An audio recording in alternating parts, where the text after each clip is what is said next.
Hello, Steeler Nation. Welcome to Stryker's Inside Slant, part of Steeler Nation family. What do we have to talk about this week other than being 3-0 in the division now? I was super impressed with the way they handled that front seven, which thus far was one of the best front sevens in the NFL. Bosa going out quickly kind of hurt their ability to really get into that big pass rush that they always have with Mack and Bosa coming off opposite sides. But big for them to have another good backup at outside linebacker with Bud Dupree, a guy we know well. Came in, made some plays, had a great interception off of the Pittsburgh dad, quoting Bluey on the keepy uppy play. But what a game. Like, I was super worried that front seven, we'd have trouble establishing the run, which we did, only 14 yards in the first half. But we turned that into a pounding, getting 100 yards of rushing in the second half, especially on that last drive in the fourth quarter where we salted that game away, especially the last 5.5 minutes on offense. Winning games on offense, guys, that is what Mike Tomlin is known for. A lot of Steeler fans like to say, oh, Mike Tomlin, he's terrible at clock management. He's the worst clock manager in the NFL. Can't do it. He's actually one of the best people that I've seen do clock management in the NFL. Another reason why his statistics are so good in one-score games. Another reason why he wins more than any other coach within those time spans. Guy knows how to steal a game, and especially on offense, one thing you will always see out of Mike Tomlin, if they're in a situation where they can get a first down, whether it's 3rd and 7, 3rd and 8, if they get a first down, they can salt the game, they go for it each and every time. That's what I love out of that coach. Big on 2-point conversions, big on 4th and shorts, big on salting the game away on offense. Don't put your defense out there with a chance to get hurt. Kneel down, victory formation. That is the game.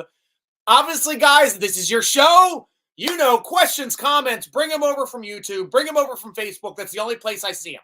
Cannot see the Twitter comments or the X comments. Sorry, guys. But we definitely want to get into what you guys saw, what I saw, and have fun with it tonight. Starting off tonight, let's see who the first one tonight. Oh my gosh, Cooley with the first one on the show. You won tonight, Cooley. Great to see you, my friend. Hope Houston's treating you well. Michael Hall, beautiful game. Absolutely was. Absolutely was, Michael. Hall of Fame. Welcome back here with your Hall of Fame comments. Good to be back. Hey, you know what I was going to say to you. We are live. Let's go, Stryker. Woo! Glad to have you back too, Michael Hall of Fame. Always miss you, but always love having you here and to discuss this stuff. DQ. Let's go, Steelers. Thanks, D. Let us know what you're feeling, what you're thinking. This is your show. And the Honey Project. Go check them out. Great site for some music. And they're big fans of the show and also work at Steeler Nation a bit. It's a Stryker. Thanks, Ben. Good to hear from you, my friend. Always good to hear from you. Derps! Justin Field might be him. Yeah, like, I'm really surprised, Derps. And this is something I really wanted to talk about today, so we'll sit on this a little bit. I love Russell Wilson.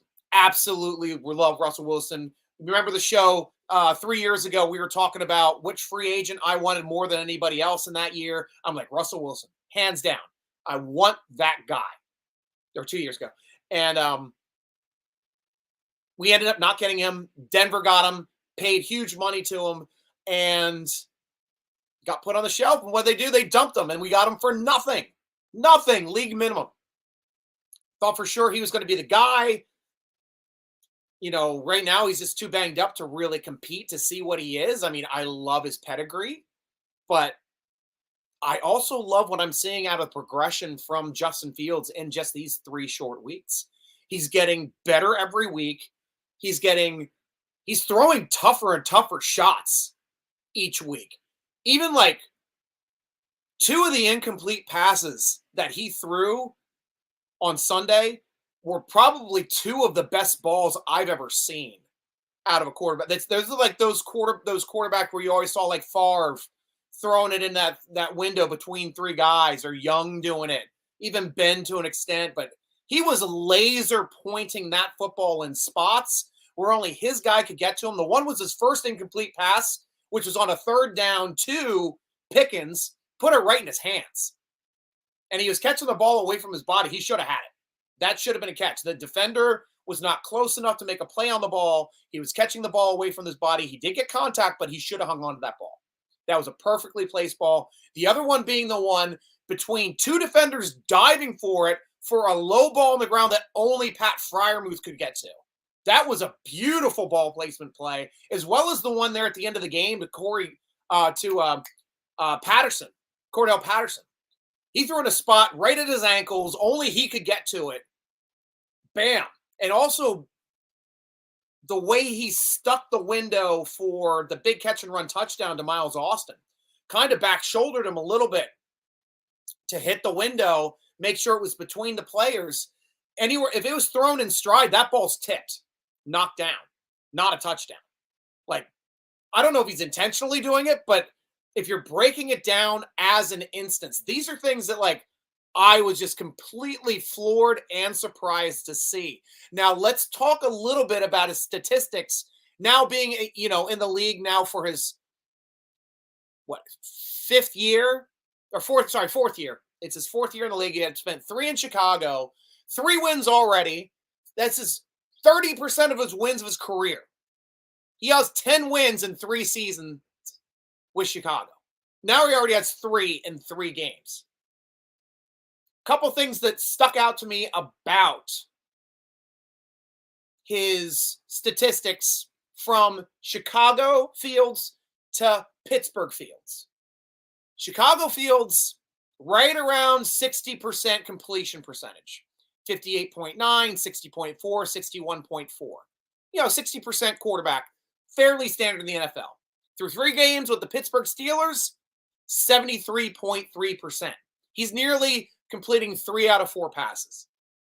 That is incredible to see. Right now, his interception to touchdown ratio still right on par what he has, 2-1. Pretty much that's what he had his entire league, except for his first year where he was upside down. But his interception percentage is at a 1.3, which is much lower than his best of 2.4, where he hovers usually around a 3.5. So he's about a 3.3 guy. Let's see.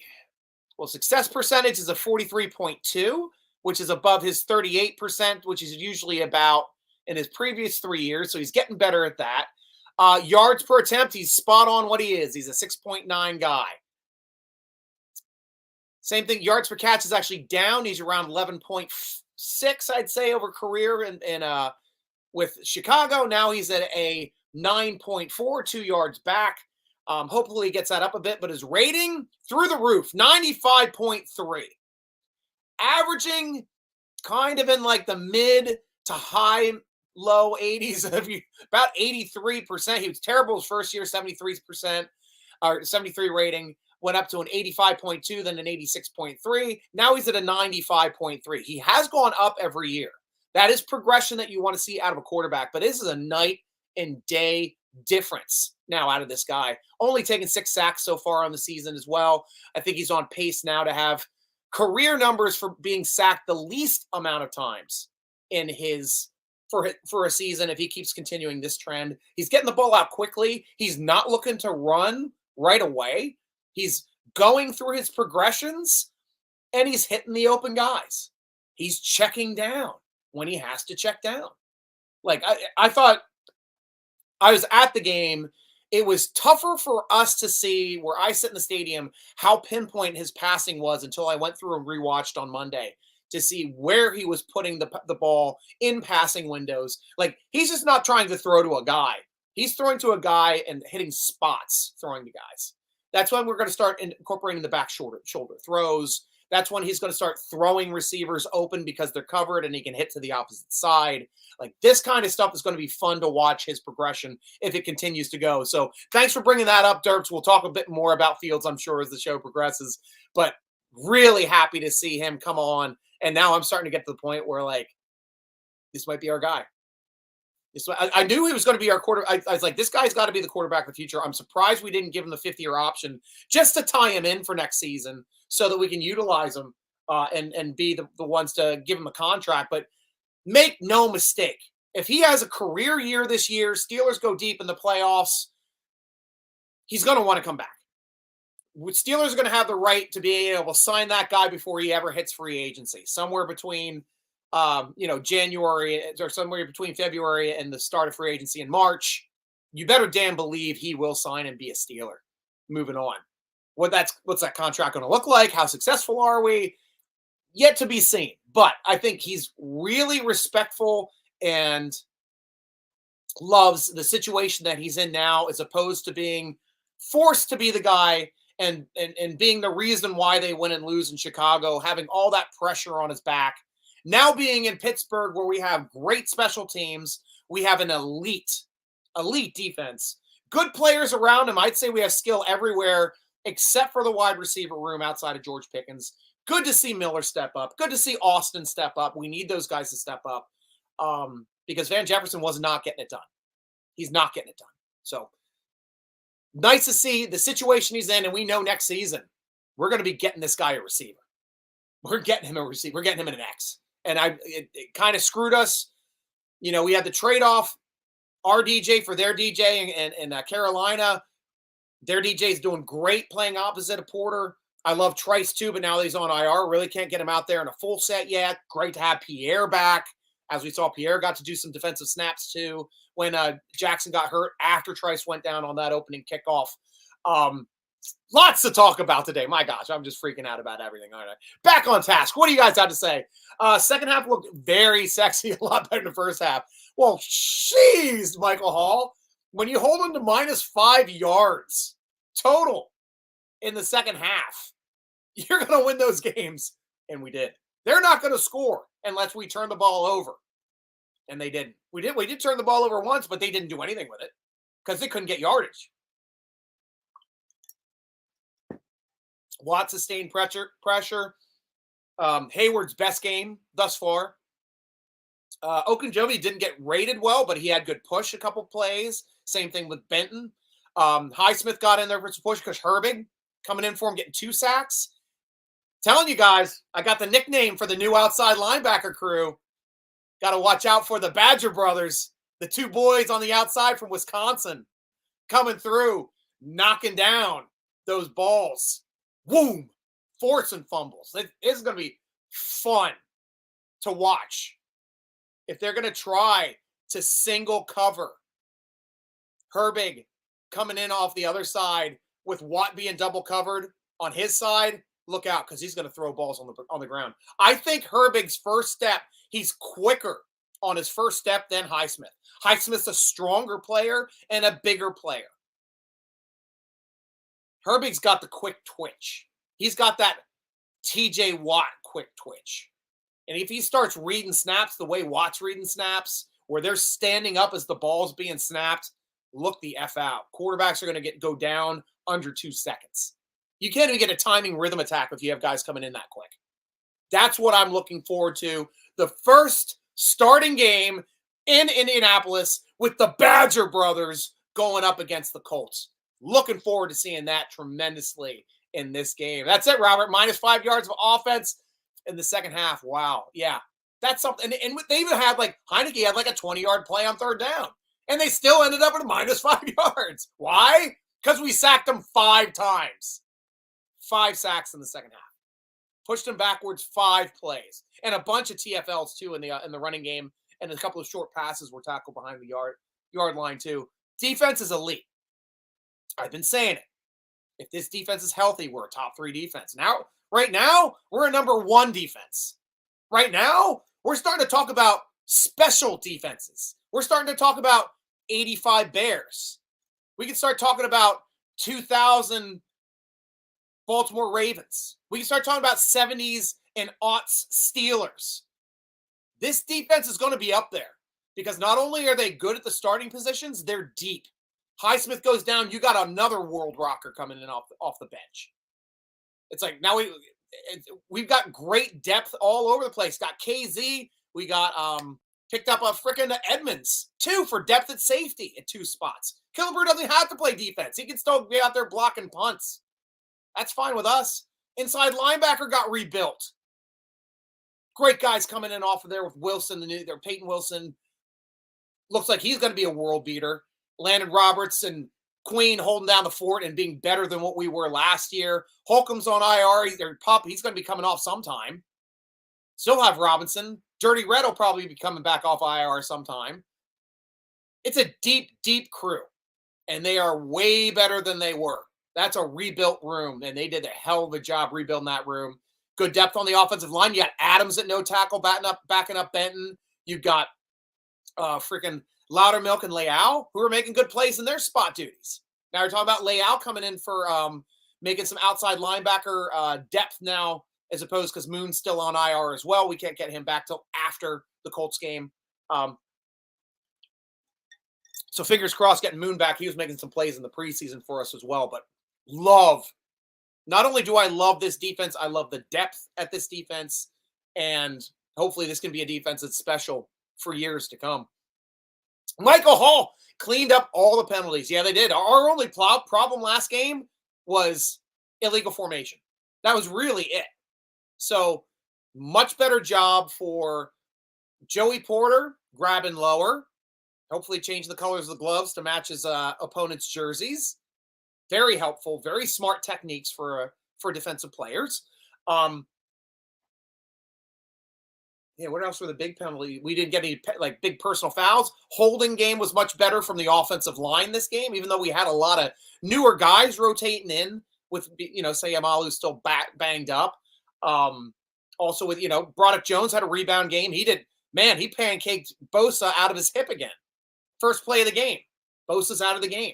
You cannot say enough about a player like that, even though they might rate him low for a game on whatever the hell metrics PFF is trying to frickin' figure out for games. From what I saw out of Broderick Jones, very quiet game, no penalties, and hip tossed and knocked Bosa out of the game completely. That is huge. That's something that all of our linemen are looking to do this season. They're not looking just to knock you down. They're looking to pancake you and fall on top of you. And that's because of Zach doing it right up front, right in the center spot. That guy is fun to watch. Yeah, I can watch games and just watch him. For us to get that caliber of center in the second round, that guy's a first rounder. That guy is first round talent, especially the way he can get upfield, the way he can hit the second level, and the way he finishes blocks.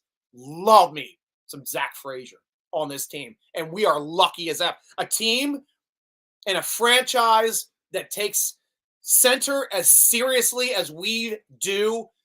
It's been too long since Pouncey that we haven't had a guy to really be that guy in the middle and lock this team down the way he has. Robert Moose said there was no excuse for dropping that pass at the end of the first half. He's right. Yeah. The weird thing was, from his perspective, he was surprised as F that it even got through those two guys because they're both diving like this, like a crisscross.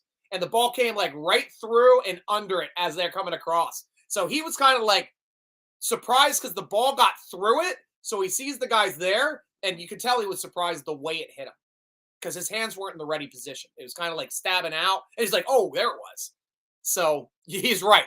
Now he has to know to be ready for those balls in those situations. Moving forward, if he starts making those catches, that'll be awesome. And Patterson did make that catch later on because that catch was down around his ankles and with people around it as well. Kenny Beamer, let's go! Let's go, Beamer. Great to hear from you, my friend. DQ. Can all the levels of the defense are playing with perfect cohesion? Can you say that all the levels of the defense are playing with perfect cohesiveness? They're complementing each other perfectly. I will say that, DQ. I think that's a great observation on your part, and it all starts with the way that the Steelers are built. Stop the run, get after them with your pass rush, which your pass rush is always elite. We usually average at least 50 sacks a year. Probably looking to push 60 this year. And that's what happens. So if the pass rush is getting there, and hell, we're doing it with 4 people. We don't have to rush 5 this season. We're so talented this year. Benton can get after them. Ogunjobi can get after them. Freaking Hayward, Highsmith. What? Of course. Now we're even shooting gaps with with Queen. With Peyton Wilson, with Landon Roberts getting a sack last game. we've got a lot of options, and it's telling our defensive backs, you only have to hang on for 3 seconds, 4 seconds max, because our pass rush is getting there. You don't see them standing back there for 5 seconds, which a good team does against a good pass rush. I haven't seen a 5-second play against us yet. Seen a couple 4 seconds. Haven't seen a 5-second play against us. And that is something else, even in max protect, because one of our guys is shooting a double team, or somebody is coming off singled off of the other side and making the play. Really, really fun to watch this defense and how well they do complement each other. And even when it does get back in the secondary, we saw it in the first couple games, they were just picking them off. Force some plays, pick them off. Young quarterbacks, that's what we do. That's what we're built for. Get the pressure, defense picks them off. Queen almost had one last game. And that's the way we're going to play. This defense is not only solid as hell, keeping a low yardage each game, low scoring each game, but they're also very, very opportunistic in the turnover market as well. We're plus, I think we're plus 3 on the season in turnovers total. +2, +2, -1, I think were the 3 games. So 4 turnovers thus far. Keep building on that. We could have had 2 more this past game. I mean, Herbig did an excellent job of bringing down the hammer, coming around on the backside for a potential fumble recovery. Their offensive lineman did an excellent job of falling on that football to retain possession, because that would have been a gimme touchdown inside the 8 when that one happened. Bob, welcome back to the show. Good talking to you again. Stryker, great to see you. Happy Tuesday. Here we go, Steelers. Here we go, Bob. Let me know if you have any questions. I'm happy to get to them. Cooley, what's up? Bet that hat like that you get a free bowl of soup. What are you talking about, Governor? Might I have a bit more? Yep, this is my Steeler cap. I'm putting together like a Steelers Celtic outfit. I was wearing a kilt to the game last week. Just got my cap, got some flashes for my socks. Having some fun with that kind of stuff. It's all about the garb. It's all about the garb. Huddy Project, best QB play I've seen since 2017. Fields' footwork, hips, eyes, and decision-making were exquisite. And he threw a few on a damn rope. Throw tradition out the door and sign him now.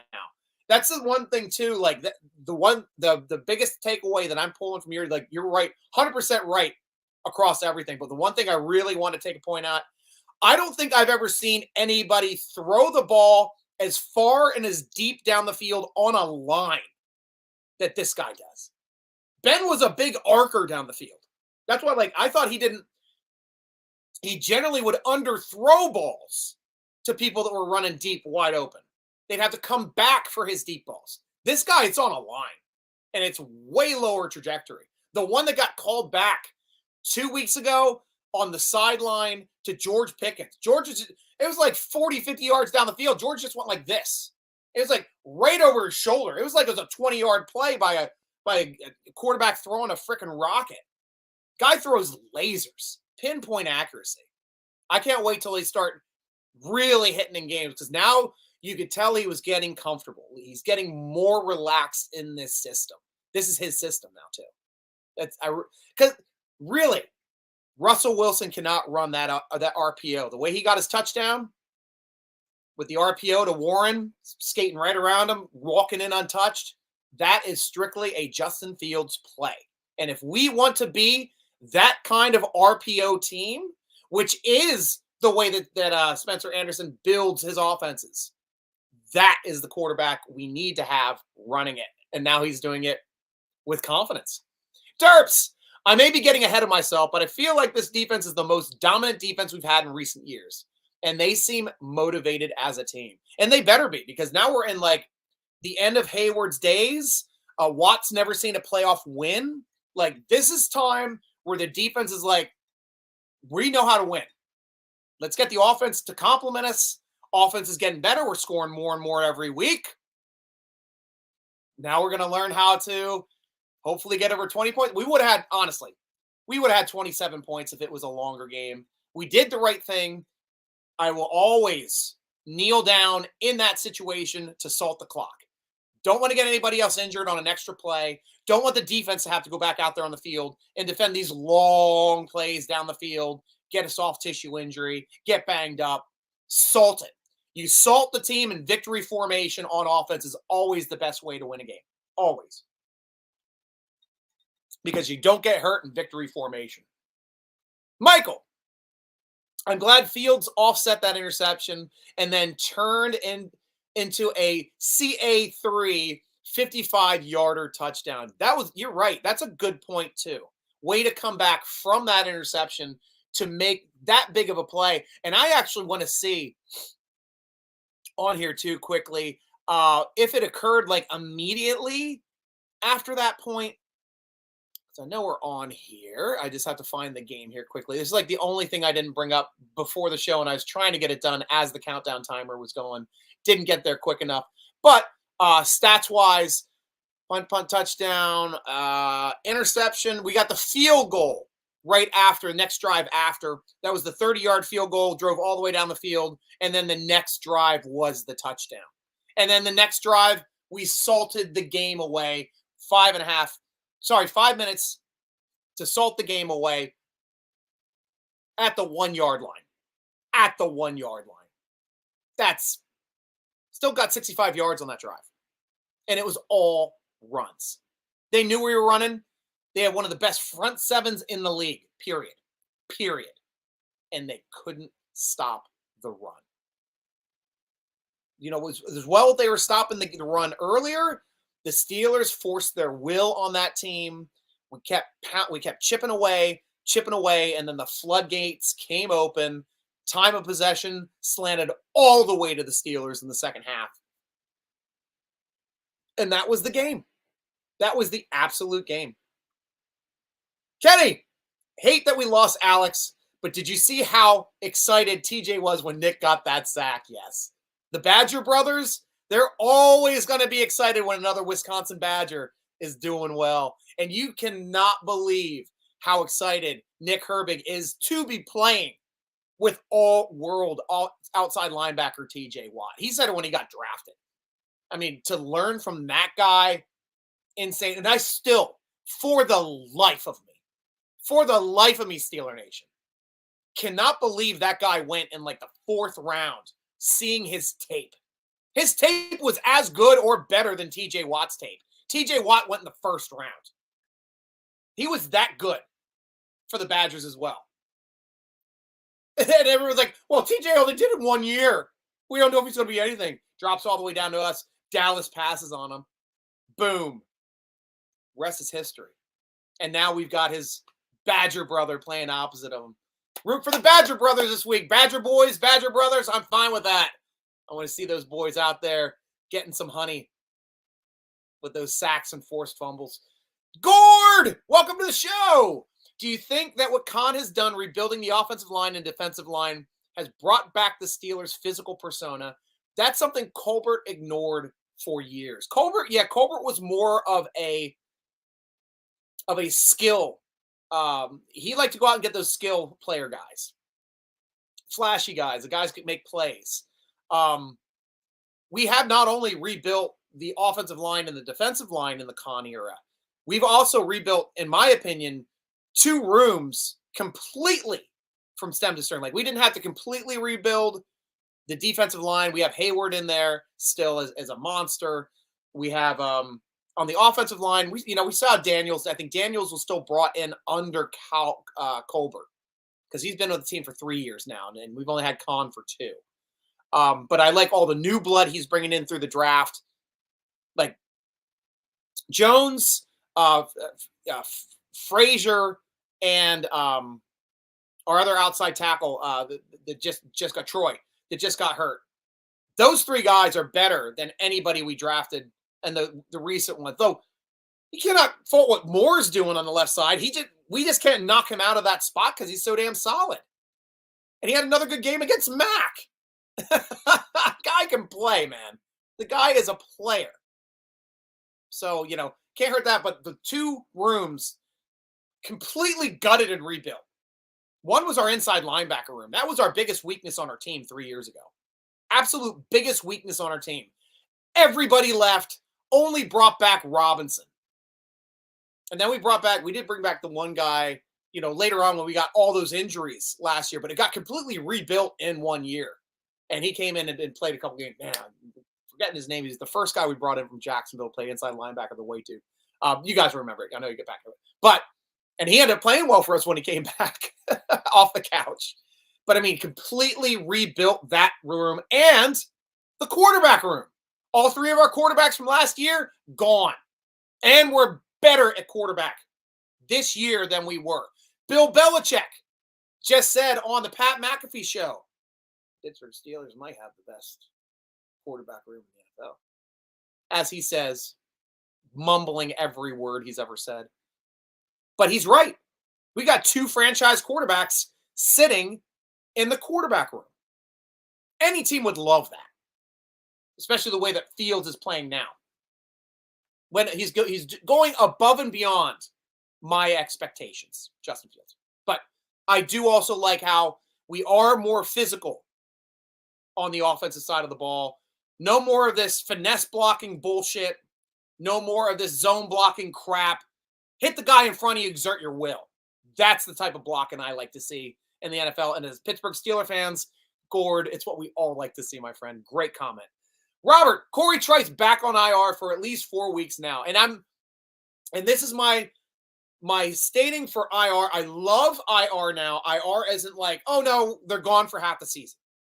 IR is now, they're out for 4 weeks. Soft tissue injuries, throw them IR. Sprained ankle, IR. Broken bone, of course, IR, but that's usually IR anyway. But like all those soft tissue injuries that could be nagging, groin, I'm surprised that Highsmith is not on IR right now. We'll have to see if he gets placed on before the end of this week to see how his knee gets MRI'd, or his groin gets MRI'd. Groins suck for an outside linebacker. Outside linebackers are quick twitch guys. They need that groin. They need it for that quickness off the line of scrimmage and that power to get through and around and spin, duck, do everything to get to those quarterbacks, which is what Highsmith is so good at. Trice as well, fine. Hamstring, let him sit. He'll be back. He'll be back for the tough games, for the Sutton games, I'm going to call them now. Second half of the season when we get Sutton back. Can't wait to have Sutton in this offense at strong safety with these guys. He's a chess piece also. Sutton, we know Sutton can play free safety. We know he can play box safety. We know he can play slot corner. Heck, we know he can play outside corner. And he'd probably be playing outside corner, be our next backup outside corner anyway, being healthy on this team with Trice down. But I think those guys are going to be returning just about the same time. I think Trice is eligible to come back. Giants game, which is the week before the bye, which essentially is a bye before the bye, unless they're playing the Cleveland Browns. Why bring him back early? We got depth. We got talent. We just brought Pierre back to this team. I'm fine with sticking with Pierre if we need him. But Jackson's in there. And of course, we got Porter. Depth is a little suffering right now, but in 4 weeks, 5 weeks after the bye, depth is going to be there again. It's going to be there again. Tom Burrow! Hey, 3-0 may go to these young Steelers heads like 2-0 already had. Not good. Reminds me of an 11-0 a few years ago. Optical illusion. I know. That was the big, the worst 10-0 football team in history. All the talking heads were talking about it. Unfortunately, the only thing that happened that year was what happened the previous year, which I called was going to happen again that year when we were 11-0, and that was Ben Roethlisberger's elbow was going to fail him. And it did. It failed him in that year too. And then plus we played 3 games in 10 days, or 9 games. 9 days. It was sick because they pushed that one all the way like Tuesday or Wednesday. We had to play the freaking Ravens. What a game. Freaking COVID. Freaking great. But it happens sometimes. I don't think that this team, though, has that same mindset. That was more of a veteran team. This is a younger team, but you have the vets that really want to win. Hayward, Watt, those guys don't take anything for granted. They don't take any play for granted. Offensive side of the football, I really can't speak as much to it.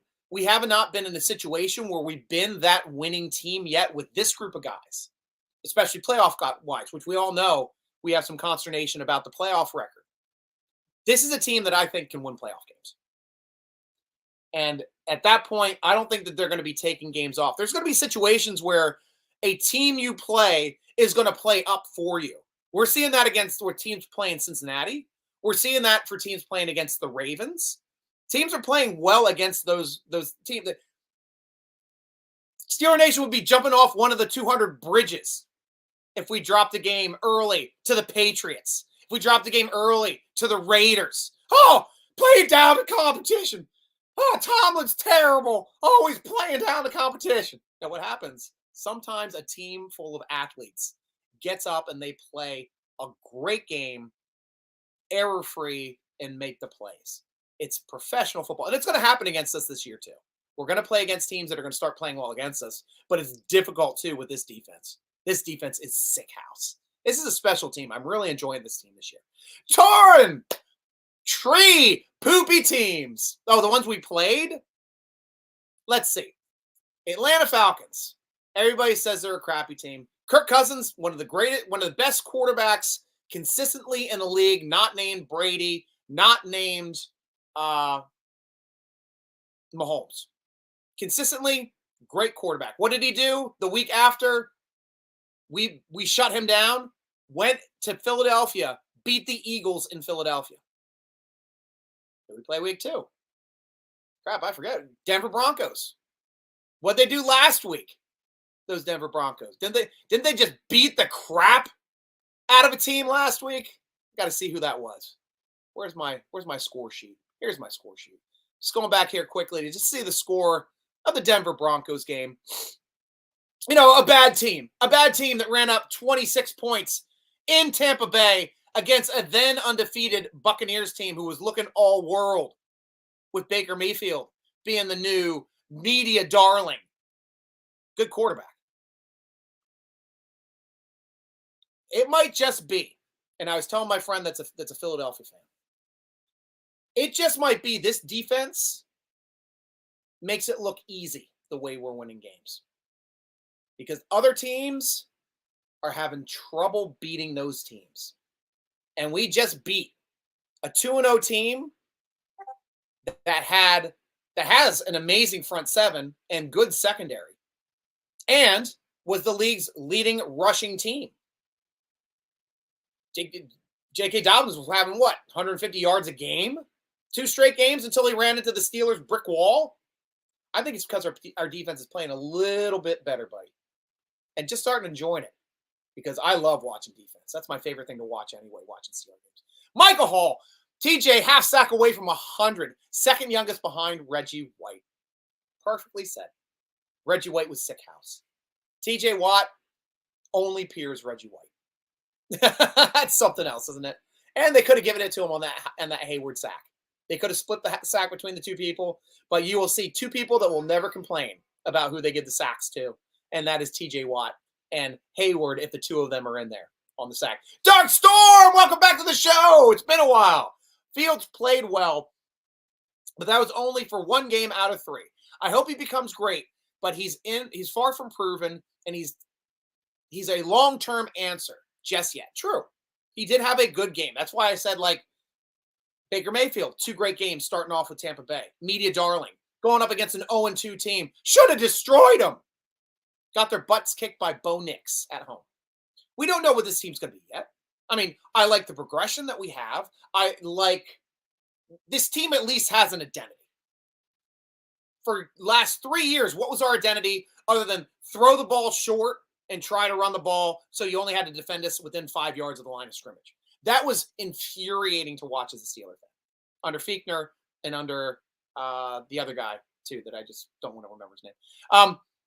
Now, RPO, option, running the ball, control the ball, powered running game as well. We can actually quarterback sneak. And now we're starting to hit the plays down the field as well. So this is really exciting to start to see an offense where we've been without an offense for 3 years. Now to see one starting to get into the motions of it They still put up 6 scoring drives in that first game, even though they were all field goals. It was still 6 scoring drives. Could have had 7 if we didn't go for it on that fourth. But that's the way it goes in the league sometimes. You'll take your points when you can get them. We would have had an extra touchdown at that end of the game if we didn't kneel it down. I'm not going to fault them for it, but a lot of you guys are going to bring that up as something moving forward. I'm going to remember that kind of stuff because that doesn't fall out of my brain. To Burrow, how can Coach Conlon say there's no need to call Fields a number 1?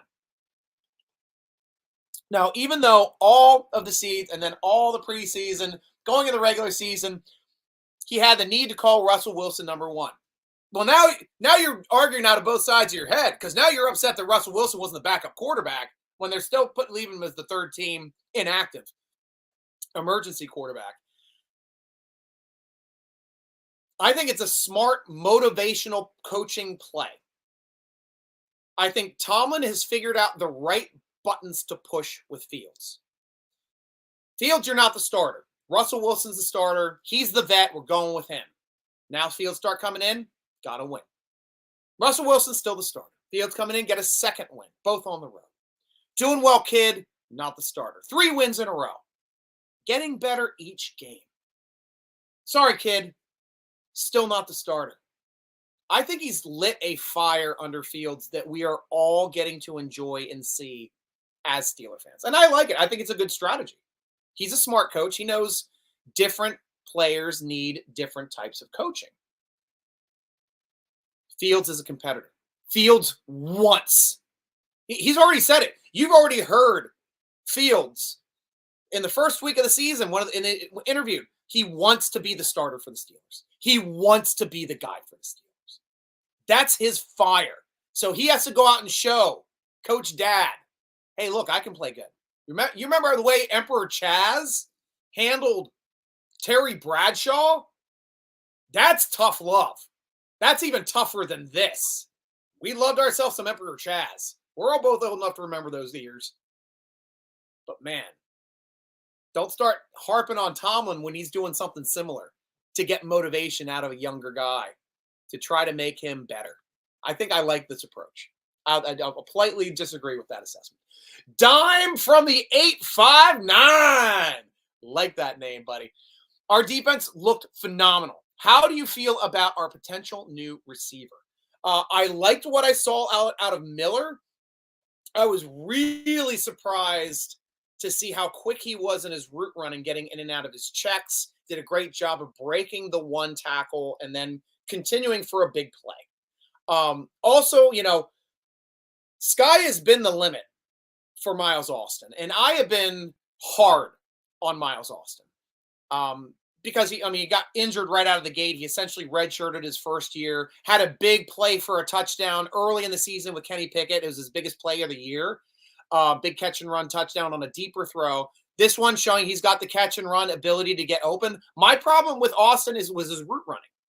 Trying to get open early so he can get that ball and try to make plays with his feet with that separation that he can get, something that Deontay Johnson could do, something that Antonio Brown could do with their separation that they get off of their breaks, something that James Washington could never do, something that Van Jefferson is having trouble doing, which is why we're seeing a little bit more explosiveness out of these breaks from these younger receivers. So now maybe it's time to start pulling back on Van Jefferson a little bit, working the other Wilson here, in the next games, because that's what we're going to need. We're going to need faster guys that are more handsy, that can get open quicker to try to make plays after the catch. Chow Chow Dad. Hey, Stryker. What's up, Chow Chow? Lots to talk about today. Several guys stepped up. Was a good test and more to come. Exactly. Keep throwing the guys you want to specifically talk about. I'm always into that. Michael, not Steelers related, but congrats to Damar Hamlin in his first career interception after suffering cardiac arrest. Great point. Up in Buffalo. That was fun to watch. Oh, my gosh. I do not want to play Josh Allen this year. He lost a lot of his talent, and that man is putting the team on his back and playing possessed. He's going to be a tough out for anyone this year. Look out for playing Josh Allen. And heck, look out for Daniels over on Washington. Holy crap. That guy could not stop from scoring. against the Cincinnati Bengals. I mean, don't get me wrong, Bengals D looks horrid this year. They've looked bad in all three of their games. It's the reason why they're 0-3. They look the best against Kansas City. They look terrible against the Patriots. They look terrible against the freaking Washington team. Though at least, you know, Joe Burrow was at least trying to keep pace with the scoring. Trying. Couldn't do it. Tried his damn best. Tried his damnedest. Tim Burrow, I agree, Stryker. What a disappointment Van Jefferson has been. Game Austin had, or even Scotty Miller or Roman Wilson equals 3 better candidates for a number 2 receiver. And I agree with you 100% on that take, Robert. I have nothing I can say negative about that. I will just add to this take, just to make something a little bit interesting. I did notice they put Cordell Patterson at outside receiver on his play that he caught down the sideline. So Patterson is even an option on the outside and got hit on one of his only targets where he played at the wide receiver spot. I forget if he was flexed out of the backfield before doing it or if he just lined up at that spot in general. But it's something that our offensive coordinator knew about him because they played with him in Atlanta last year. The guy's been a godsend, and we're using him the right way, and that's what you want out of a good offensive coordinator. Putting players on the field to be successful in the roles that they do. Oh, hi there, Lexi. You heard me talking about your Bengals and how terrible they were? Yeah, they're still going to win the division. They're such a great team. Meow, meow. No, they're not. They're terrible. There's always next year. I know you're purring, but there's always next year for Bengals fans. Though I will state one good thing I can say about the Bengals. That white Bengal tiger third jersey with the helmets, one of the single greatest jerseys in the NFL. Absolutely love that jersey. Brian Davis, hey, good to hear from you again, my friend. This will be a test in Indy. Richardson is a fast, strong, and can pass deep. Then Taylor is the most explosive back we have seen so far. If we win the battle inside out, we will be 4-0. I will argue that J.K. Dobbins is also that explosive back going up until he met our front seven against the game he had to play against us. Though we are playing in their territory, they are loud in Indy. We'll have to see if the dome's open or not. But definitely an explosive runner and a great running back. I'm not going to diminish that, but for some reason, the Steelers do a damn good job of shutting down great running backs. I actually forgot, like, they were even talking about J.K. Dobbins on the broadcast and stated, like, against the Steelers, you know, he had like 200-plus yard games and 190-yard rushing game. Like, I completely forgot about those games, to tell you the truth. Like, I remember he was hurt a lot, but man, the guy is a good running back. And so is, yeah, you're right. It's a different kind of test here because now we have a 1-2 punch where the quarterback is as much of a threat also to run the football as the running back, but our defense has been playing against guys like that because we're built to play Lamar Jackson. We are built to play Lamar Jackson. Other teams don't do as well against that type of switch up. Our team is put together to defeat mobile quarterbacks.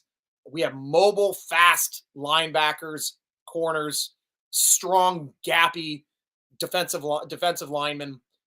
It's a tough matchup for any team playing against our defense. And fortunately, I'm not as I wanted to see their depth chart here too quickly since we're talking about it. I did bring them up. See who they got on D. Left defensive ends. They play a 4-3. Stewart, Bryant, Payne, and Lewis up front. Payne's questionable. Latu got in and had a sack, though. I did see that in his game.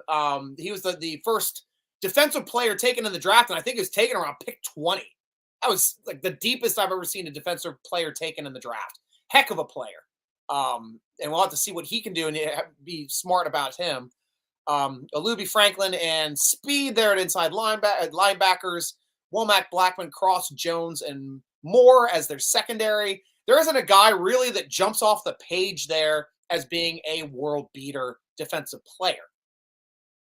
They're not really have been known for their defense. They do have some good explosiveness on offense with Taylor. Michael Pittman Jr. is a great receiver. Anthony Richardson was doing some good stuff last year. They saw Flacco backing him up, who can come in a pinch and do some good things. But I'd like to see him as a statue, honestly, in this setup. But their offensive line is doing a good job getting them the rushing lanes that they've needed thus far. I don't think their tight end's not a world beater, so I'm not really worried about their tight end. And we got Josh Downs as their second guy. Looking behind, they got Mitchell, they got Doolin as their other receivers. Yeah, I'm really not scared of their skill position guys outside of Pittman Jr., Taylor, and Richardson. So still, it's going to be an interesting matchup, and we have to stop the run before we can even think of getting after the quarterback, because you got to be disciplined when you got Jonathan Taylor on the field there. Or sorry, Richardson on the field there. As you rightly placed there, Brian. Ciao, ciao, Dad. Queen started showing some life. Did I see Zach Frazier calling protections? Yes. Yes, you did. He was pointing them out. That kid can play, man. I'm a center guy. I've got a Webster jersey. I've got a Pouncey jersey. I've got a Dermeni Dawson jersey. I think the next one I'm going to get, Webster. Hell, I'll get a Mansfield jersey. That guy was awesome, too. We know our centers. Know and love them. Oh, yeah, but Queen, too. Yeah, just about pulled off before talking about Queen. Excellent job getting down the field, defending that play. There was another one where he turned and ran after he recognized it late, and they made the catch, but he made the tackle. Still smart, because he came up on the run, thought it was a dead run, and I watched him at the line of scrimmage turn and burn just to get back to the point where he could make a tackle, because that guy could have been on the open field making a huge play where he held it to like 15 to 18 yards. I think that was the one that was that the one that Heineke hit to convert the third down? That might have been that play. Yeah, because we were up on that one. And I think he turned and burned to make that play. So making better hits at the line of scrimmage, filling the holes, he's getting better. And that's what I expect to see out of that guy, making plays. Dark Storm, Bosa going down. Where have I heard that before? Yeah, poor guy. Guy's all world. And I feel for that man. But man, when he is healthy, he's up there with the Max. He's up there with the Watts. He's up there with the Garrett's. Well, Garrett, I think, is a step below those guys, but still can win Defensive Player of the Year on a PFF vote. Michael Hall, can you explain the delay of game penalty on our defense? I've never heard it before, and is it a new rule? No. Delay of game penalty did happen. Delay of game usually happens when the defensive side barks a cadence. That's generally when it happens. I didn't think the shift merited delay of game at all, because he shifted sideways and two guys moved at the same time. You see that all around the league. But he might have said something like hut, or set one, or like on to make him do it for the shift. So because it might have been said right as to be the cadence noise for the shift. And that is something that can be flagged. You can't be loud about it. You can't be barking a cadence trying to make a fake snap call. You can't say hut. You can't say hike. Those are automatic delay of games. So that's what I think. I think there was some kind of vocal element that we didn't get to see on the field, which was the reason why it was called. And if that was the case, smart on them, and too bad on our crowd for not being loud enough that they couldn't hear it. Tim Burrow! This year was historically deep wide receiver draft and once in a generation kind of thing. So I assumed we were drafting two wide receivers. I was shocked when we didn't, and rolling my eyes with what I told you, with told you so attitude. And I agree. I loved this wide receiver draft as well. But I also love the draft that we got. Got another great tackle, Fontenot. We got a all-world center. Frazier's already reaping dividends. We did get Wilson. Wilson's a great, on paper, in his route running. He's already fresh. The guy is supposed to be out of the box, ready to start the way he runs routes. And I think right now he's running the best routes on our team from what I've seen in the preseason. He was running the best routes we had. So yeah, let's get him out on the field. Wilson out on the field. See what he can do. Got too many Wilsons on this team. I'm just confused. Peyton, what's his name? I don't even know his name. But yeah, I want to see him out there doing it. We did draft him. Smart for us to refill and restock that inside linebacker spot with Peyton Wilson, and the deeper picks, bringing in that other interior lineman who's now getting some playing time and doing well too. I can't fault the way they drafted, really, but you're going to have there's too many positions. You can't stock everything. And the thing that killed us wasn't the draft. It was Deontay Johnson deciding to leave us after the draft during all that free agency crap when we had to trade for a new quarterback. And then when we brought in, because it was right, I guess that was right before the draft. You're right, because we brought in Russell Wilson and he still wanted to leave. And I'm surprised he wanted to do that because he's an all-world quarterback. And you think he'd want somebody to throw him the ball that can get him the ball. Derek, it's been a while. What's up, Stryker? Good to see you, bro. Like your hat. Thank you, sir. I have one. Mine is black with Steelers written all on the side of it, but I love our play by Justin Fields. He is definitely showing me more and more than I ever expected he could do with the quality of the way he's delivering these footballs with as fast as they're coming out of his hands, reading correctly, going through his reads on defense, not looking to run right away. Like he is doing it. He's playing quarterback football. He never had to do that in Chicago. He was always 2 reads and sprint in Chicago. That makes for a happy feet quarterback. He's very comfortable back there. Brian Davis, we can't look back and clap. We have to move on. Who's next mentality? Exactly. Each week this year has serious and different challenges, and they will. Yeah, this is the week we're going to have another great rushing attack with a young, talented quarterback. So you're right. This is going to be a test. I think this is probably going to be the best matchup for us offensively against a defense so far. I think we are going to be able to establish the run against this team, and if we do that, it's going to give Fields a good day to build on. So this might be a day where the offense gives the defense a rest by saying, "Hold our beer. We're gonna score the points today." I could see that. Dime. We might be playing in Ireland next year. I would absolutely love. That's why I got my cop on here. I got my Irish gator. I got my Irish kilt, my black and gold kilt that I wore last weekend too. So I'll go on out there to Dublin, over to Croke Park, and watch a fine Steeler game and have a good pint of Guinness there while I'm out it. So I hope you can join me there for the Irish games as well. I cannot wait. Cannot wait. We did play a preseason game there once before, and Ireland loves the Steelers because of it. And they know Rooney. Rooney was also an ambassador over there as well. So I am all for Steeler fans packing Croke Park because I will be there. I will be buying the tickets. If it's already an away game or if it's considered a home game, I think technically I will have the tickets. If not, easy to get tickets over there. Get my tickets. Go stay with my friends. Have a good time. Hell, I'd be staying probably for 2 weeks. If I'm going back to Ireland, I'm staying for a while. I'd love me some Ireland. Tim Burrow, way too soon to claim number 1D, year absurd, with compared to 85 Bears because hurt Cousins was unable to play his strength. Knicks is NFL worst in Chargers winning if their quarterback, right tackle, and star left tackle stayed in. I don't know. We'll never know. Their quarterback wasn't able to move the football against us in the first half. I mean, they did get that one touchdown on the broken play by our defense. They needed that. Philadelphia had trouble stopping hurt Cousins.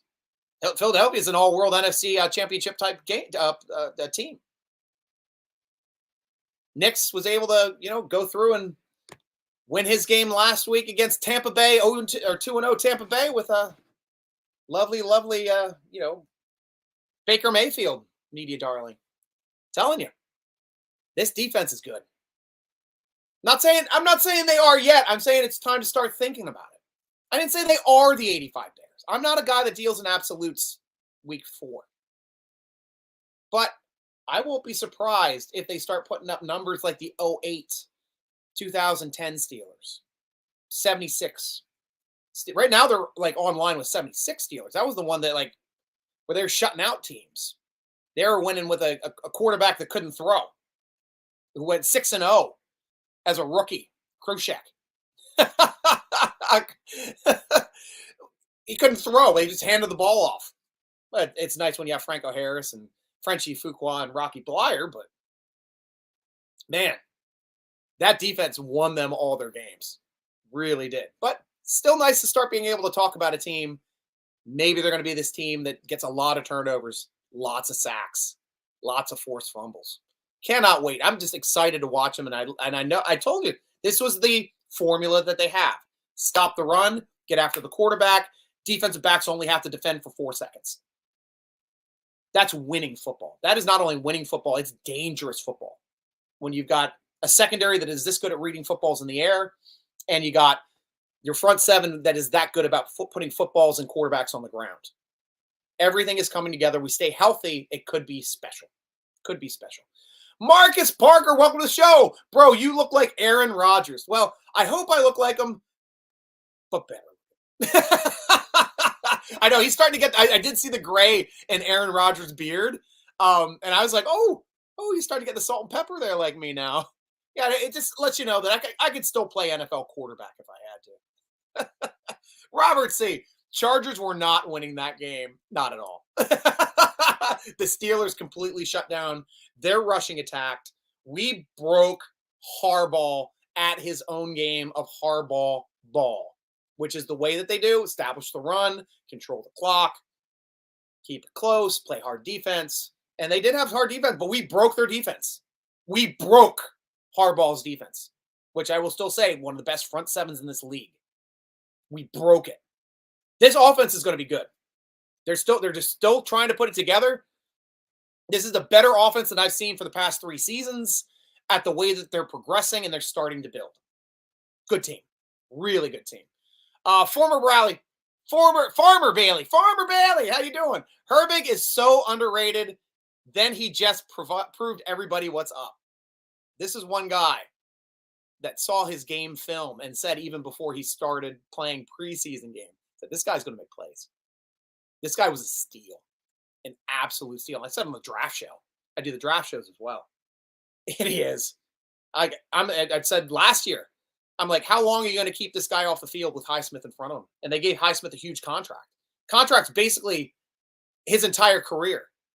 Got to think about maybe moving Highsmith next year if we want to get something out of him. I mean, what a riches we have right now at outside linebacker.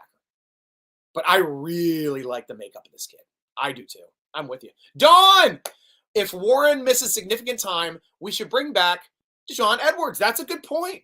Is he on? I'm going to check right now to see if Edwards is on the practice squad. I can't remember. I thought we placed him on the practice squad.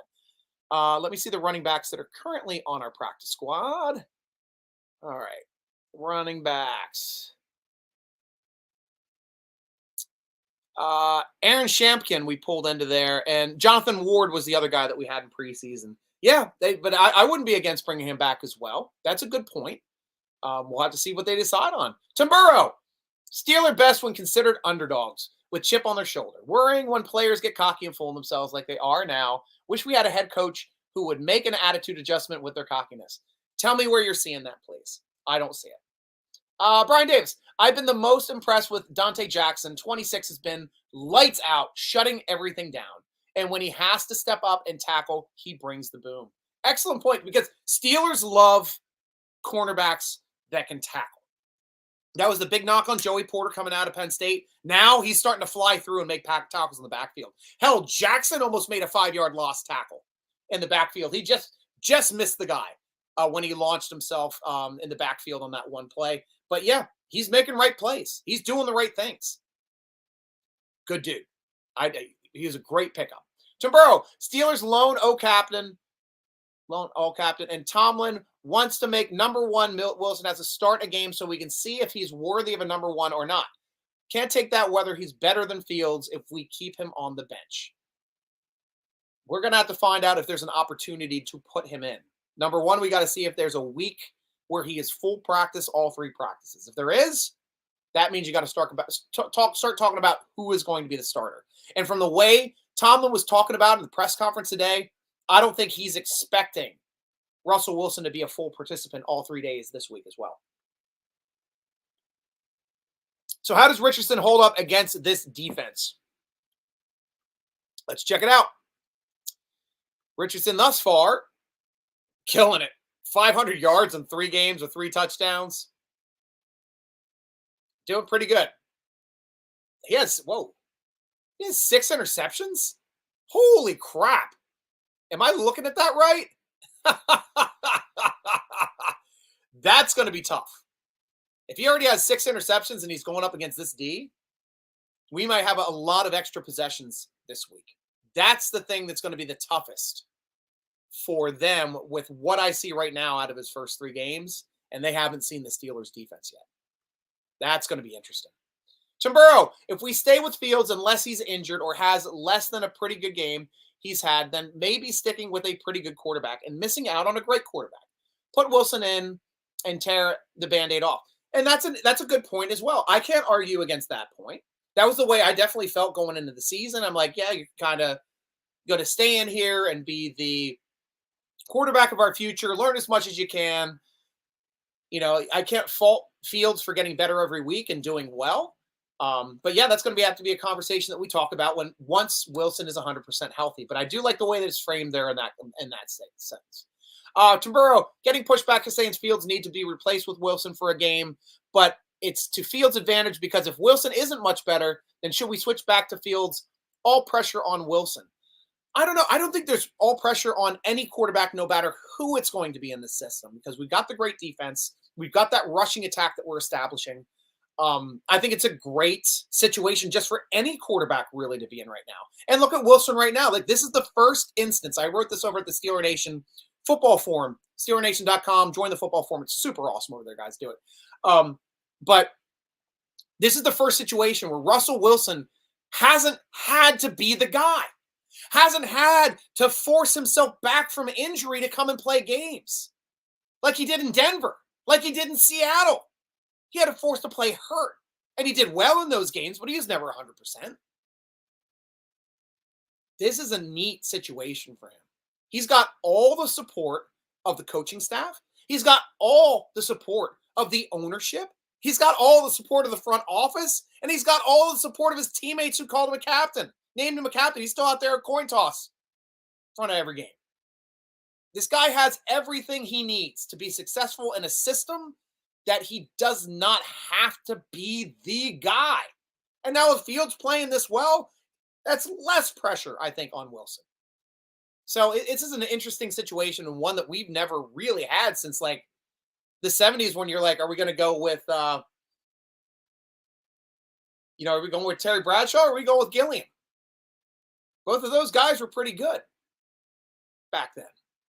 But you had a great defense. You had a great running game. Didn't really matter who you went with. Chow, Dad. I think the defense scores this week at Indy. That would be awesome. I would love to see a defensive score. It's my favorite thing to watch in football. Chimburo, even if we end up starting Wilson this year, or Kyle Allen for that matter, we should win 100%, be putting Fields in for 1 series per quarter. Cordell, Neal O'Donnell. So I love that. I love having a Fields package, and I agreed with you when you said it last show too. 100%. Because he can do things in short yardage. He can do things at goal line that these other quarterbacks cannot do. So why the hell not have packages for Justin Fields? Because the way he runs the RPO is going to be completely different than the way Allen or Wilson will run the RPO, because he's that much more of a threat with his legs. I know who you're talking about. Yeah, we know Cordell. We know it was Cordell. Fields will look even better in games. Opposing D has to practice for Russell, and Russell will be better if opposing D has to waste some of their practice time preparing for Fields 1 series per quarter. And that's great, because other teams had to do that with O'Donnell and Cordell as well. Completely agree. Jasper, a lot of Tomlin criticism in the comments. It happens, Jasper. It happens. I mean, it's our coach. There's a lot of criticism for Tomlin, or for Cowher right before he won his Super Bowl. There's a lot of criticism for Noel in the 80s, and then into the early 90s. Is washed up. He's done. Get somebody else new in there. Get some new blood. We're fans. We're knee-jerk. When he's winning, everything's great. When he loses, sky is falling. Part of being a Steelers fanatic. Jasper, Steelers do a good job of stopping great running backs. It's coming from great coaching. And you're right. And that is the Steeler way. Stop the run, force the team to be one-dimensional, beat them with your pass rush and your opportunistic defenses. That's how we build them. Raymond Vance. Look Chicago and look at Denver, and then look at us. Looks like we're going to the playoffs again. Thus far, knock on wood, yes, we are definitely in the right spot, being 2 games up, still undefeated in the AFC, 2 conference wins. That's what you need. You need those AFC wins to get all the tie breaks. And we won a head-to-head match against a potential playoff team in San Diego. I always want to call the Chargers San Diego. In the Chargers in LA, second LA team, LAB, LA2, to the LA1 Rams. But this is what we've got. That's what you got to do. Win the games against the teams that are on your schedule. We do have a lighter schedule in this first half. I was saying that this was the toughest game that we had in the first half of the season, though now I'll say probably the toughest game now in the first half of the season is going to be the Jets. Aaron Rodgers is starting to get out there and make plays. If we can get after Aaron Rodgers and put him on the ground, I think it'll be a very difficult game for Aaron Rodgers. But yeah, I just want to bring up the schedule here quickly to see who we've got coming up here in the next few weeks. There we go for Steelers. Why is my thing running so damn slowly today? Schedule. Yep, Colts this week. Cowboys are going to be a little tough too, but I'm glad having them at home. Ravens showed them how we're going to beat them. Ground game. We're going to ground and pound the crap out of the Cowboys. And that's something they can't stop. And our defense is better than the Ravens this year. It's the reason why they're 1-2. It's the reason why they still let up 25 points and they won 28-25. They got a big lead and they almost salted it away. Cowboys, going to be a tougher. Raiders, very beatable, but we had problems playing the Raiders as we always do. Then Jets and Giants. Jets to me are the best, the toughest team. Colts, Cowboys, Raiders, Jets, Giants before the bye. Jets are the toughest. Second toughest, Cowboys. Then probably I go Colts, Raiders, Giants. That's the order I have for the next 6 games before the bye, or 5 games before the bye, and we'll see how that plays out. But yeah, we're getting up, and that was also the last quick point I wanted to make too on that for you there, Raymond. Is I said this was the time of the year where the schedule was softer, where we had to get our offense off the ground and starting to churn, and we have a whole half of a season with lesser talent to get this offense ready for the brutal second half schedule. And that second half schedule might not be as brutal on paper once we hit the second half schedule. Playing Cleveland twice might not be that big of a deal. Playing Cincinnati twice might not be that big of a deal. Playing the Ravens twice might not be that big of a deal. We might have the division wrapped up by the bye. Who knows? But we do have to play those players. And right now, Cincinnati's defense can't stop anything. Cleveland can't. They're Cleveland. You don't know who they're going to be from week to week. But they have a tough time beating the Steelers. Ravens have a tough time beating the Steelers. That's who we're built to beat. Going to be a really interesting second half if we keep winning here in the first half. And then we start winning division games. You're going to start looking at Steelers maybe getting a bye, being the 1 seed. Depending on how that Christmas game goes. That's some interesting stuff. That's what we're starting to think about. Not only week 3, not trying to get ahead of myself, but we're fans. We can think about it. We're not players.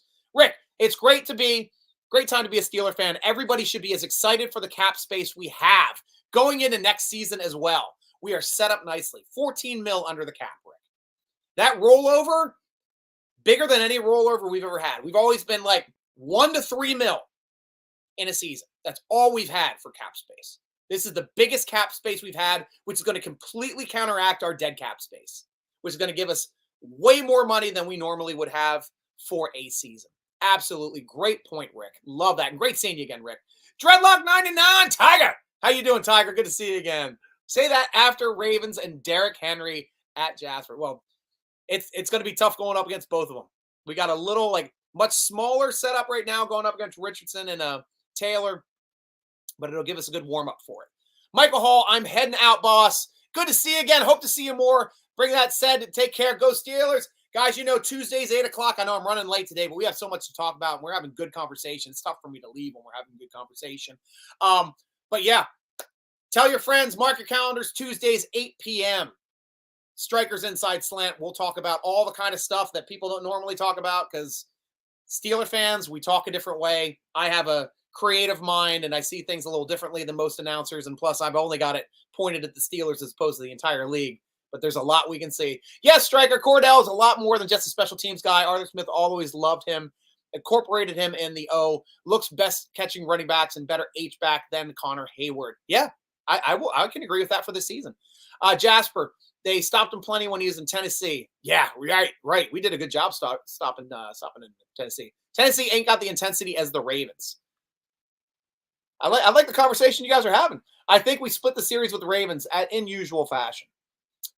Where'd you get the shirt? Guys, SteelerNation.com is where I got this shirt, the Champions shirt. Let me see if it's still up there. I have no idea what we have over at SteelerNation.com on the apparel page, but I will check it out right now for you quickly while I'm on SteelerNation.com. See if we still have apparel up here. What the heck is this ad doing over here? Yep, we still got an apparel page. See what we got over here for Yinsylvania. We got some shirts. We got new ones. I mean, this is an older shirt that we have. We got some Run Najee shirts. We got some Pluck the Ravens, Cream the Clowns. Piggensburg is still up there for some reason. We got to get rid of that one. Pittsburgh never lost a tailgate shirt. Beat the Bungles. Got some good hats. Russ is cooking. I got my terrible tailgate shirt that I wore that won at the or that bought at the terrible tailgate. JPJ Island. Fries on salad beats chili on spaghetti. I like that shirt. That's a good one. Man, I'm effing working. That was the Tomlin quote from last year. Watt High Voltage Tour. That's a good one. Watt Highsmith 2024. Great shirt. We got some Moose shirts. North Shore tailgaters. Go on over there. There's too many to talk about. I'm still ripping through these. There's 3 pages of shirts. So go on over to SteelerNation.com. Mash on that apparel button. Check out all the cool stuff they've got over there because that's where I get all my gear too from the great guys at Steeler Nation. Win away, lose at home. Hope not. 2-0 against the Ravens just like last year. That's what we want to see. We shout out for Corliss Waitman. Great point. Averaging over 50 yards a kick, which is something we never get out of our punters. Our punters are usually in the 43 to 47 range. He's getting the 50 plus yarders, averaging 2 games, average over 50 yards. So that's an interesting trend. Going to see if that continues. Just stop putting it in the end zone. Jasper, the Steelers will be contenders if they stay healthy. Rob T just hates Tomlin. Preach, Jasper. Chow. Both quarterbacks have their strengths and weaknesses. They have different styles, so I could see packages where they bring in one another, explain the matchup better than the starter. Yep. Mansfield jersey would be sick. Definitely like to see 56. Yep, exactly, man. He was the first one. He won the first 2 Super Bowls as the starter. Webster was backing him up. Guys forget that. We don't. Other guys forget that. Exactly, yeah. I don't know if he's against Dawson. Dawson is probably the most athletic, sickest centers I've ever seen. Other teams had to scheme for the way this guy blocked because he did it in a way that no other team could. He was like the first pulling center ever in NFL history. He was so freaking good at pulling after he snapped the ball. We could do things that nobody else could do on crackback counters with a pulling center. Sick stuff. Dreadlock, Tomlin's halftime adjustments have slowly improved. And it's just the clock management part he still blows. You're a guy that doesn't understand football if you think Tomlin is bad at clock management. I'm sorry. You don't win 1-score games and set the record for the last 15 years at winning 1-score games if you're bad at clock management. You lose 1-score games. You don't win them. You lose them. There's a reason why he leads the league at salted away 5 minutes last week. That's clock management. Got a score with 30 seconds at the end of a half for a long field goal game ago. That's clock management. That guy knows what he's doing. Best show, 3-0. Thank you, Dana.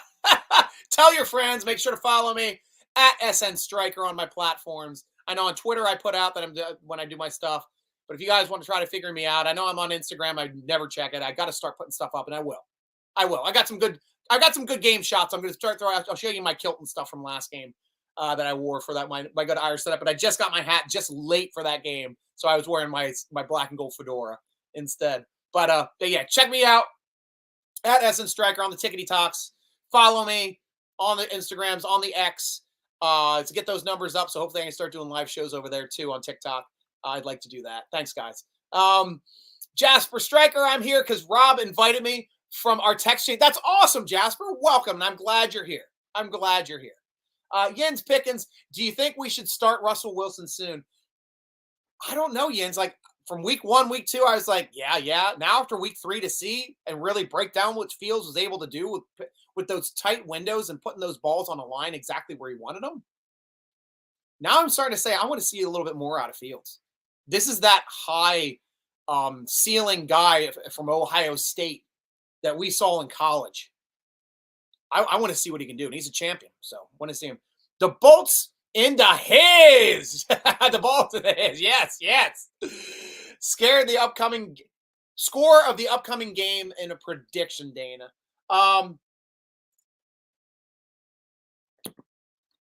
If I had to make a prediction, I think this is going to be the Steelers' highest scoring game thus far this season. I think we can score 28 points in this game. I'd like to say we could break 30, but we barely broke 20 this year. We just hit 20 for the first time. Would have had 27, don't get me wrong, the way we were running the football and first and goal from the 1. But I'm thinking we're going to get 28 this game. This is a much worse defense. I don't think they're going to be able to stop our running game. And then if that's the case, play action is going to kill them. And they're going to get murdered in play action. And then our talented guys that can get open deep, Muth's going to do the solid stuff. Pickens going to be making some big plays, getting a touchdown. Again, Miles Austin might get a touchdown in here. Muth might get a touchdown. Guys, this is going to be a fun game to watch. I'm not going to say it's a blowout. Never know how it's going to transgress. Special teams, turnovers, the ultimate even out thing. But if they're turning the ball over and we're running the football, we're going to kill this team. Definitely promising that we're building up wins in front half the season. Maybe by the time we hit the back half, teams that we're expecting to be hot could be floundering. Exactly. And injuries. Injuries are the ultimate derailer for seasons as well. If Joe Burrow gets an injury, again, Cincinnati is a 0-win team. He's the only person, other than Jamar Chase, keeping that team relevant, being able to score. Joe Burrow goes down, that's a dead team. Same thing in Cleveland. If they lose their quarterback, we're one of the few teams that we lose our quarterback, we can still win. Same thing with Baltimore. They figured out ways to win without Russell Wilson because it's the way they're a run-first team. They got a great tight end in Anderson for a safety valve. They got some good receivers. I'm not really afraid of their other than Flowers. I think Flowers is phenomenal. Sorry, Flowers is phenomenal. But, outside of that, put Joey Porter Jr. on Flowers. He ain't going to be picking the daisies too much because we're going to have him in the ground. He's doing it. JPJ Island is for real. Absolutely for real.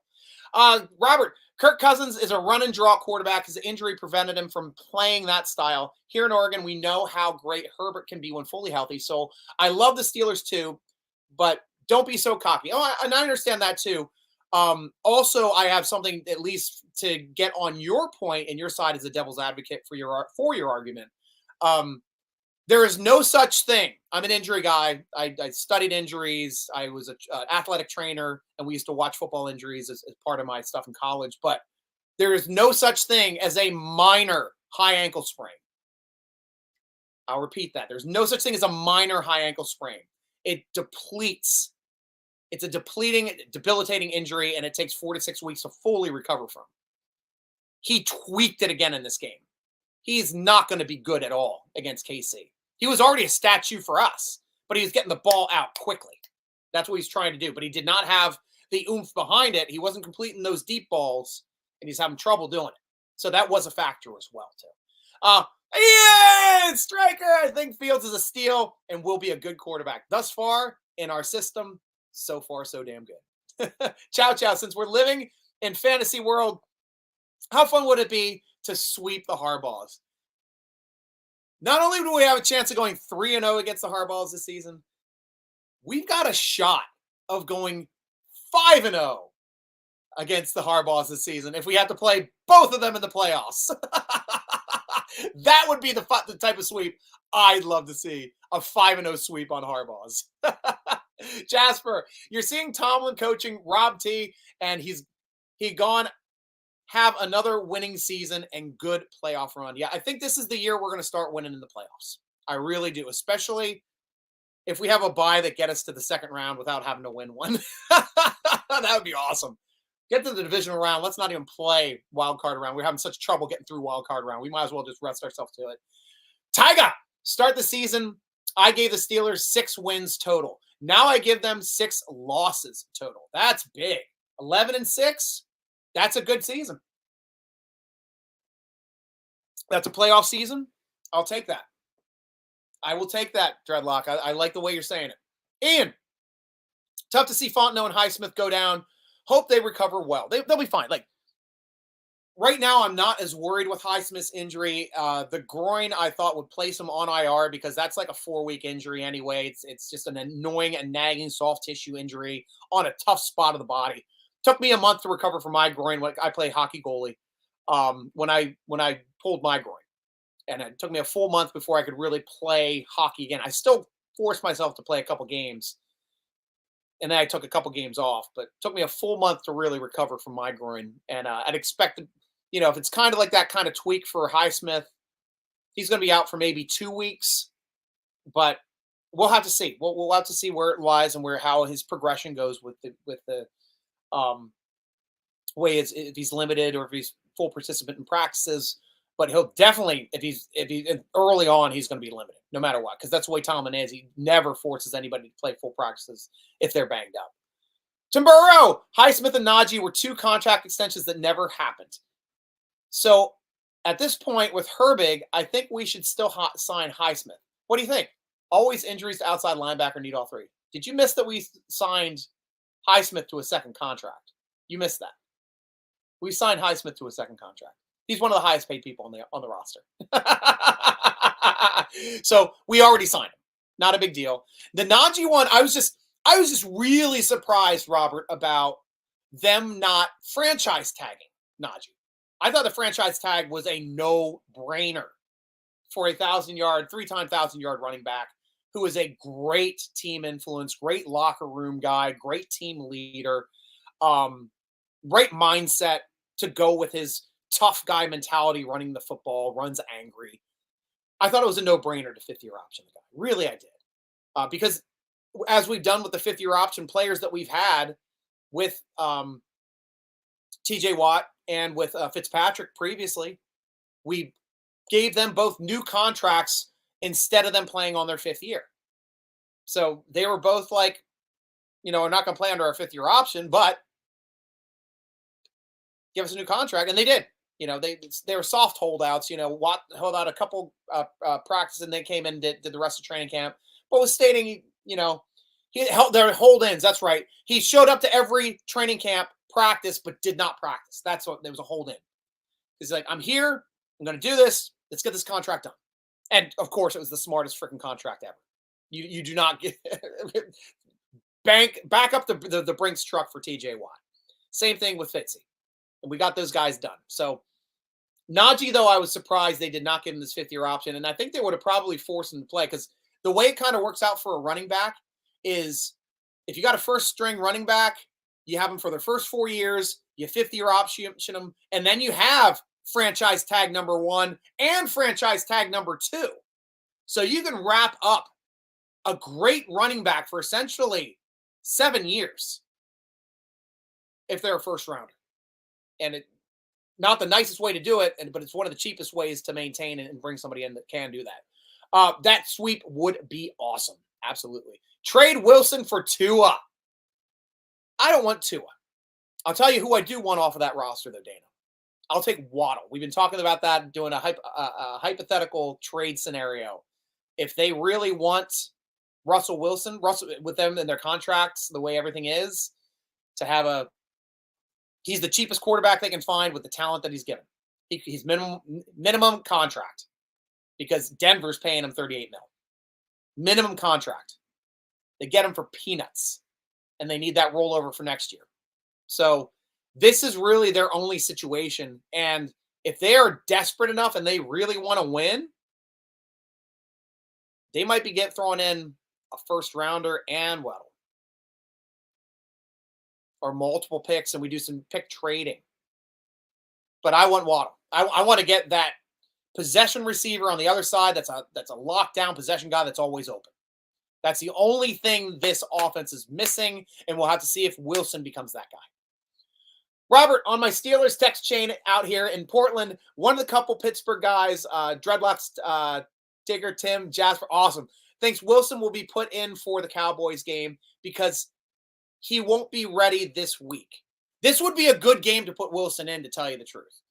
As far as everything goes, I would rather have Wilson go up against this front seven than the Cowboys front seven. Cowboys got some players on their front seven.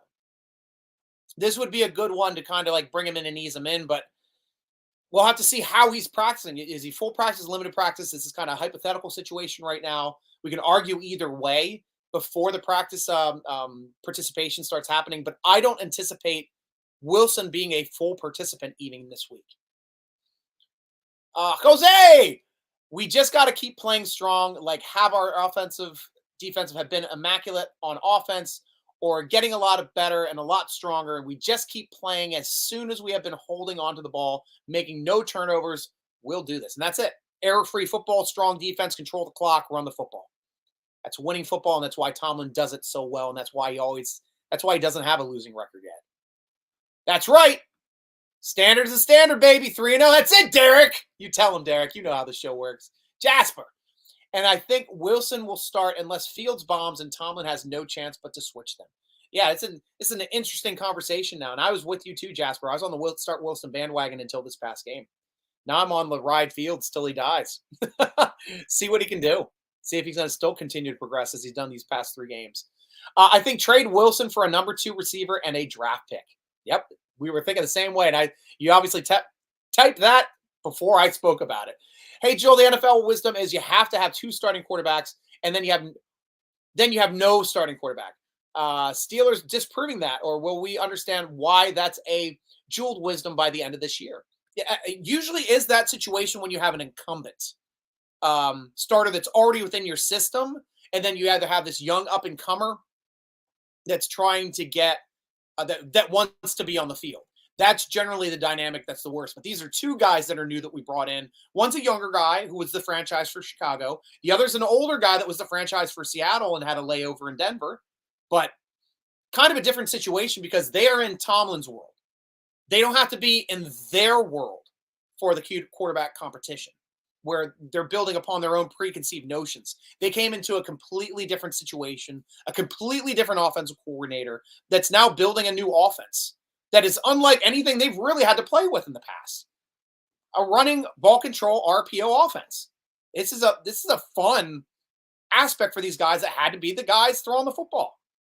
So cool stuff. Mobile quarterbacks are coming back in vogue. Absolutely. Funny, and a sled injury at the start of training camp still lingers. And he was the one that chose to do it. Nobody told him to hit the sleds. I don't know why he did.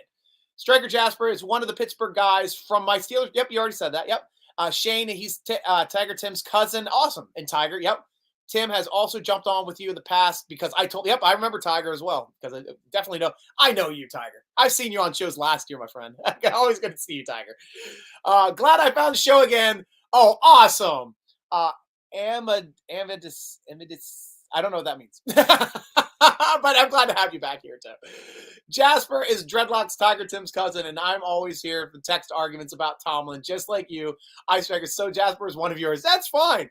But we're still having a fun conversation, and I know your friends also have those conversations with you, so that's great. And I love it. Great to hear it, Tiger. Absolutely love it. Jasper, and I'm convinced Rob T is anti-Tomlin. You should see our tech. Oh, I already know he's anti-Tomlin. So Rob C knows Rob T is anti-Tomlin as well, but it's fine. It's mathematically impossible for the Steelers to have the division wrapped up. Oh, I know. I mean, unless they're 9 games up, 8 games up, still have a chance. But no, it wouldn't be mathematically, especially since they backloaded all of the divisional games, because that's a chance for a 6-game swing within the division. You're right. And maybe they'll offer Najee a contract later, or maybe looking for a trade. I think they should keep him. I think they should too. Now you got to figure out, are they trying to set the standard for what kind of contract they want to have with Najee? And they're going to have the money for it. The cap will jump up another 25. We got a 14 mil rollover. And then we got to think about whether or not we're going to keep paying Hayward. Hayward becomes a year-to-year guy because he wrapped up his entire contract in roster bonuses, not in salary. It's all roster bonuses. So really interesting way that they did his contract, and that'll be other things that we're going to start talking about here when we start pressing the March. And Robert, of course, Waitman is just sort of average, boring punter, just like Bill Burr, that I have consistently done the dirty for a few years, being replaced by Kenny G. Loving overrated Percy Harvin III. Yeah, I did love me some Presley Harvin III. I did. I was a PH3 guy. He had a perfect punting game in that one preseason game. I got a little starry-eyed. But man, like what they're doing with the punting now, and Cam he's a sick punter. He was an elite punter. We lost an elite guy for the year, which sucks. Really does. But I like what Waitman's doing right now. So far, Corliss. Jasper, I'd say if you remove the Tomlin for Steeler, comes the worst team in the NFL, and that would be catastrophic. Well, we wouldn't be winning. We would not be close to. Well, actually, I think his statistic is Mike Tomlin has never been eliminated from playoff contention until the last week of the season. Since 2007, his team has never been eliminated from playoff contention until the last week of the season. That's something that no other team can say. That's consistency. That is the impressive aspect of Mike Tomlin, and how he would have made so many more playoffs if we had that extra playoff spot, which we do now. P.S. I know Corliss is on practice squad, and Jordan Berry got replaced, but really both Berry and Corliss got replaced by Market. Lee, less good, but super overhyped Percy Harvin. Yeah, Percy Harvin ended up being fool's gold. Fool's gold. Jasper, they would be better. They would still be better than the Browns. And that's where I'm going to end the show, on a great joke by Cooley. Guys, come on over to Steeler Nation Football Forum. It's www.steelernation.com. We got everything you need over there. We got apparel. We got the terrible tailgate, which we talk about. We had Tyson Alualu at the last game signing autographs. Got to meet him and talk with him and his family. Food, fun, drinks, all you can drink. It's a blast. Music. Best place to spin a towel before games. Steeler Nation Terrible Tailgate, Lot 5A, caddy corner, closest corner, caddy corner from PNC Park, closest to the stadium. That's where we are every week for game day. So come see us over there, guys. Be sure to follow us over on the Instagrams and stuff and Twitters at SN Stryker for me personally, at Steeler Nation for X, at Steeler Nation.com for Instagram and Facebook. We are your place to go, my friends. And how about coming into this week, possibly being able to go up 4-0? This is the best matchup I see. Their team, what they do well, our defense does well. They run the football really well. We stop the run. Good matchup there. And with their defense not being able to stop the run and us being a running team, I think this is going to be a really good matchup for the Steelers this week. Fingers crossed we have a good one. Fingers crossed we have a relaxing game that does not give us a heart attack this week. So, guys, I will be rooting along with Robert, all of his crew, Jasper, Tiger. Guys, thanks for joining the show. Ian, all my heads. All great to see you guys. But I will also be rooting along with you, as always.